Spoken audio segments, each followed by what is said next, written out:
Sa Phantom Troop may dalawang enhancer na kilala sa pisikal na lakas at brutal na estilo ng pagkikipaglaban, si Ovogin at si Finks.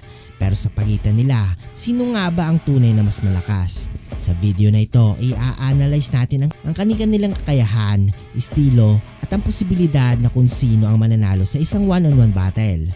Unahin natin si Ovogin. Sa lahat ng member ng Phantom Troop, siya ang may pinakadiretsyong estilo.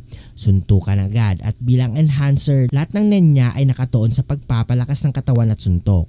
Wala siyang finesse, wala siyang tricks, pero hindi niya rin ito kailangan. Sa laban niya laban sa mga Shadow Beast, nakita nating kaya niyang saluhin ang mga masalimuot na nen techniques at nanatiling nakatayo. Ibig sabihin nito, sobrang taas ng defense at recovery niya.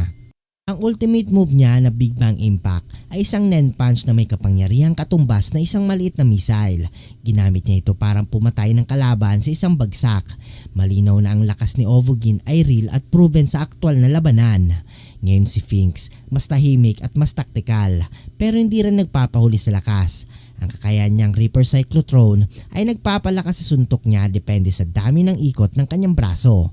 Kung bibilangin, bawat ikot ay nagdo-double o nag-accumulate ng power. Unlike kay Ovogin na walang build-up, si Finks ay nangangailangan ng oras para paikutin ang braso. Kung mabibigla siya, hindi agad niya mailalabas ang maximum power nito.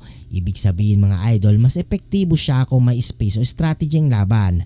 Pero kung close range battle, sunod-sunod na suntukan agad, may disadvantage siya dito.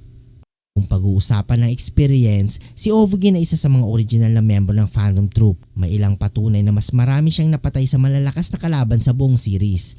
Kay Finks naman, kaunti lang ang aktual na ipinakita sa manga o anime. Hindi natin alam ang buong limit ng kanyang kapangyarihan. Pero sa teoryang ito, kung mapapabayaan ni Finks na mag-charge ng sapat na ikot at hindi siya matatamaan agad ni Ovogin, posible ang kanyang Reaper Cyclotron ay mas malakas pa kaysa sa Big Bang Impact. Dahil unlike kay Ovogin, ang power ni Finks ay scaling. May ceiling pero hindi pa natin alam kung saan ang hangganan. Sa madaling salita, kung instant clash, si Ovogin ay may mas malaking tsansa. Pero kung may build up, strategy at distance, posibleng si Finks ang mananalo sa labanang ito. Kaya sa tanong kung sino ang mas malakas, ang sagot ay depende sa setup ng laban. Pero kung pagbabasihan natin ang mga ipinakita sa anime at manga, si Ovogin ang may mas solid na pruweba ng dominance. Si Finks ay may potensyal pero hanggang potensyal pa lang. Hanggat hindi pa ipinapakita ang full power niya, si Ovi pa rin ang king ng enhancer role ng Phantom Troop. Kung nagustuhan mo ang video nito, huwag niyong kalimutan mag-like at subscribe at hit ang notification bell button para updated kayo palagi sa ating video. Maraming salamat.